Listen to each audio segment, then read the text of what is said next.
நம்ம இன்றைக்கி நம்ம துயம் சாப்பிட பிடிக்கும். மாமா தான் துயம் சாப்பிட கூப்பிட்டு போனாங்க. மாமா, டாடி, அத்தை, பாட்டி, மம்மி போனோம், எல்லாம் சேர்ந்து போனோம்.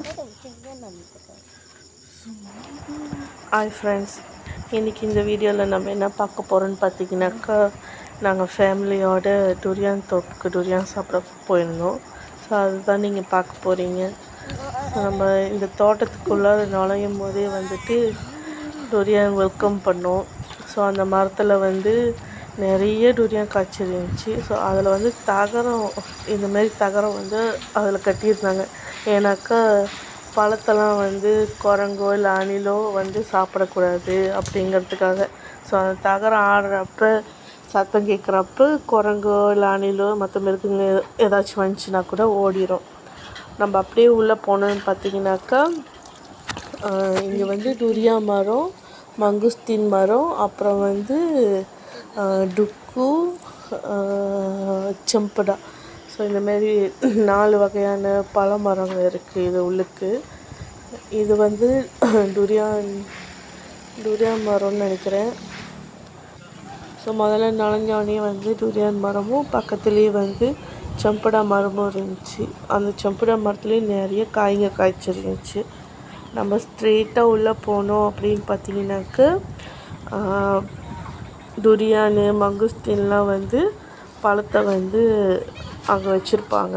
ஸோ நம்ம வேணுங்கிறத வந்து அவங்கக்கிட்ட சொன்னாக்கா அவங்க வந்து நம்மளுக்காக அதை ஒடிச்சு கொடுப்பாங்க. நம்ம அங்கே சாப்பிட்லாம். இவர் தான் பார்த்தீங்கன்னாக்கா இந்த கபூனு ஜாக்கப் பண்ணுறவங்க. இவங்க வந்து ஹஸ்பண்ட் அண்ட் ஒய்ஃப், அவங்க 2 பேரும் தான் ஜாக்கப் பண்ணுறாங்க. நம்ம அங்கே வந்தோடனே என்ன வேணும், எவ்வளோக்கு வேணும் அப்படின்னு சொன்னோடனே அவங்க வந்து நம்மளுக்கு வந்து வெயிட்டு திம்பாங் பண்ணி எவ்வளோ அப்படின்னு சொல்லி கொடுப்பாங்க. 10 durian boleh bungkus lah. Boleh, nak bungkus boleh.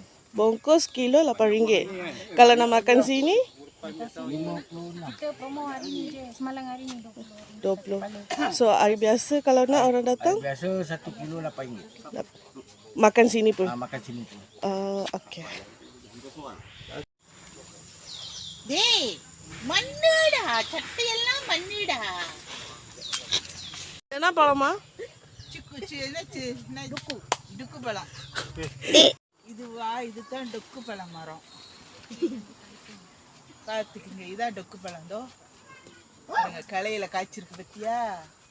கொஞ்சம் சின்ன மரமா இருந்தா அடி வேர்ல இருந்து காய்ச்சிட்டு அப்படியே போகும். இதெல்லாம் பெருது. ஓ, இது ஃபுல்லாக இருக்கும் மரத்தில் கீழே இருந்து. டொக்கு பழம் மரம். எவ்வளோ நாளில் பழமாகுது? இது இன்னும் குறைஞ்சது 1 மாசம் பிடிக்கும். இது பழம் எப்படி இருக்கும்? இனிக்குமா? இனிக்கும். உள்ள விதை இருக்குமா? விதை இருக்கும். ஸோ இது பழுத்துருச்சுன்னா எப்படி இருக்கும்? வந்து மஞ்சளாயிரும். வந்து பச்சை கலர். ஸோ இப்படி பச்சை கலராக இருக்கிறது மஞ்சள் கலராக மாறிச்சுன்னா பழுத்துருச்சு. இப்படியே எத்தனை வக்கில் அறுத்து இதுதான் மவிசி வேணுமா? கொத்தா இருக்கு, வேணுமா? வேணுமா உனக்கு பழம்? வேணும். என்ன வேணாம். காற்று கொஞ்சம் காற்று. இங்கே மங்குஸ்தீன் வந்து 1 கிலோ 10 வெள்ளிக்கும், டுரியான் வந்து 1 கிலோ 8 வெள்ளியும். நம்ம இங்கே வந்து நீங்கள் இங்கேயே உட்காந்து சாப்பிட்றதுனாலும் சாப்பிட்லாம், இல்லை நீங்கள் வாங்கிட்டு போகிறதுனாலும் வாங்கிட்டு போகலாம். அதே வேலை தான் 2த்துக்குமே. ஸோ அந்த டுரியான் நம்ம உட்காந்து இந்த இடத்துலேருந்து நேராக நடந்து வந்தோம் அப்படின்னு பார்த்தீங்கன்னாக்கா, இங்கே மங்குஸ்தீன் மரமும் இருந்தது. சரியான பெரிய மரம் அது. அதில் வந்து ஃபுல்லாக காய் தான் இருந்துச்சு. அதே மாதிரி பக்கத்துலேயே வந்து அந்த டுக்கு பழ மரமும் இருந்தது. இது வந்து முன்னாடி பார்த்ததை விட பெரிய மரமாக இருந்துச்சு. அந்த மரம் ஃபுல்லாக காயாக தான் இருந்தது. கேமராவில் வந்து அந்த அளவுக்கு அந்த காய் பழம் தெரியல. இது பார்த்தீங்கன்னாக்கா இதெல்லாம் வந்து மங்குஸ்தீன் மரம். இது ஸோ இதுக்கு பக்கத்தில் உள்ளது தான் வந்து அந்த டுக்கு பழ மரம். ஃபுல்லாக இந்த மரம் ஃபுல்லாக பார்த்தீங்கன்னாக்கா அந்த டுக்கு பழம் தான் அவ்வளோ இருந்துச்சு. நாங்கள் வந்து ஒரு 2 hours கிட்ட ஸ்பெண்ட் பண்ணி சாப்பிட்டு ஃபேமிலியாக டைம் ஸ்பெண்ட் பண்ணிவிட்டு வந்து சுற்றி பார்த்துட்டு கிளம்புறோம். நாங்கள் கிளம்புறப்ப வந்து நிறைய ஃபேமிலிஸ் இங்கே வந்தாங்க. இந்த வீக்கெண்ட் எங்களுக்கு இப்படி தான் போச்சு. ஸோ நெக்ஸ்ட் vlogல உங்களை பார்க்கலாம்.